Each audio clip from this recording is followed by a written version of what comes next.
Hi, hi, Rashid Jalek. My name is Premal Hindu. I'm one of the Tibetan national football team player.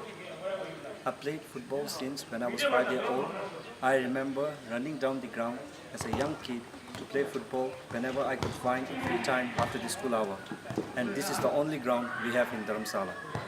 I love football ever since I was a kid, and it's my dream to play in the Tibetan national football team and represent our country internationally through sports.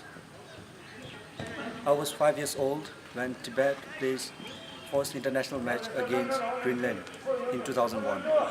Unfortunately, we lost the game by 4-1. And but the spectators who came to watch the beautiful game gave us a lot of love and support to our team. So whether you believe it or not, now in 2018 we are soon going to play the World Cup qualifier in London. With your help, you, so that we can send our best men's and women's football team in London 2018 for qualifier World Cup. There are lots of expenses related to it. So your support, you, it brings our wish and glory to succeed in the World Cup qualifier in London. Thank you.